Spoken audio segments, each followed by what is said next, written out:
আজকে ফাইনালি 1 জুলাই আর আমার জীবনের আর একটা পৃষ্ঠায় আপনাদের সবাইকে স্বাগতম জানাই। আর আজকে প্রথমবার ফরিন ফ্লাইটে উঠবে।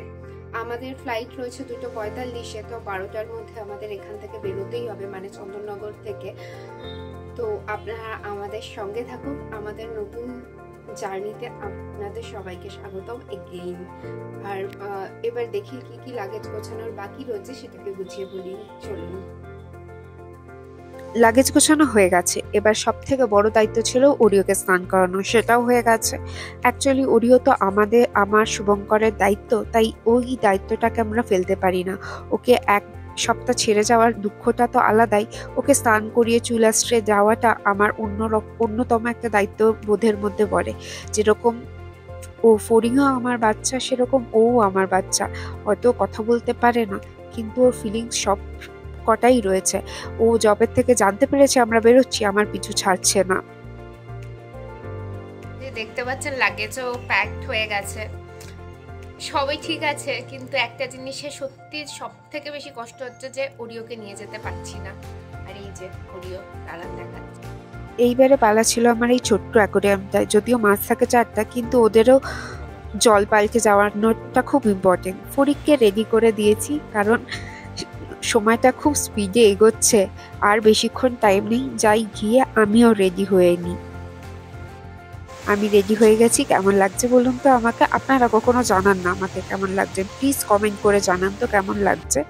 আর আমরা রেডি হয়ে গেছি, সবার মনটাই খারাপ। আমরা জয়েন্ট ফ্যামিলিতে থাকি। দিদা খুব চিন্তা করছিল যে আমরা যাচ্ছি, কবে আসবো। তার সাথে মামুনি আর বাবাইও এসছে। মামুনিরও চিন্তা হচ্ছে, কিন্তু মামুনি সেটা বলছিল না। আর এই যে ওরিও, এখন শুভঙ্করও ওরিওকে আদর করছে, কারণ আমাদের মনটা ভেঙে যাচ্ছে। যাবার যেরকম খুশিও রয়েছে, ওকে ছেড়ে যাওয়ার দুঃখটা তার থেকে অনেক বেশি ছিল। আমরা বেরিয়ে পড়েছি, দাদুকে নমস্কার করেছি, দিদাকে আগেই করে নিয়েছিলাম। এবারে চললাম কলকাতার এয়ারপোর্টের উদ্দেশ্যে। চলুন। এই যে ফরিং, এখন যাচ্ছি এয়ারপোর্টে। খুব দেরি হয়ে গেছিল, আমাদের তাড়াতাড়ি করে পৌঁছাতে হতো এয়ারপোর্টে।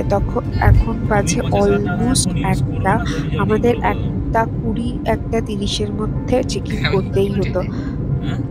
বাকি ব্লগটা করতে পারিনি, লেট হয়ে গেছিল। কিন্তু ফরিংকে দেখুন, ও এয়ারপোর্টে ঢোকার সঙ্গে সঙ্গেই দৌড়াচ্ছে, খালি দৌড়াচ্ছে। ওর মানে আনন্দটাই আলাদা। এই যাচ্ছি এবারে বোর্ডিং করে ফ্লাইটের দিকে। আর ফ্লাইটে ঢুকেই ও খেতে শুরু করে দিয়েছে। ওর নাকি খুব খিদে পাচ্ছিল। ওর এর আগে ওর বাবারটা শেষ করেছে, এখন আমার র্যাপটা খাচ্ছে। ওর নাকি এত খিদে পেয়েছে, এত দুষ্টুমি করছিল না, তাই আমি ওকে বই নিয়ে বসিয়ে দিয়েছি। কারণ বই একটা জিনিস যেটা ও খুব পছন্দ করে, আর মন দিয়ে পড়াও পছন্দ করে, তাই বই দিয়ে ওকে একদম বসিয়ে দিয়েছি। আর ও খুব এনজয়ও করছিল।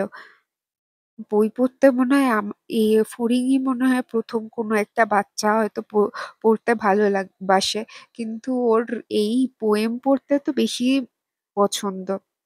এত দুষ্টুমি করেছে পুরো ফ্লাইটে, আমরা অতিষ্ঠ হয়ে গেছিলাম, কিন্তু ওর আনন্দ হয়েছে, এটাতে আমাদের খুশিও লাগছে। এইভাবেই কাটলো আজকে সারাটা দিন ফড়িং এর সাথে। এই ফড়িং এর ফার্স্ট ফ্লাইট জার্নিটায় এখন বাবার সাথে বসে বসে পাহাড় দেখছিল। যাই হোক, এখানেই ব্লগটা শেষ করছি। আপনারা ভালো থাকবেন, সুস্থ থাকবেন, আর আমার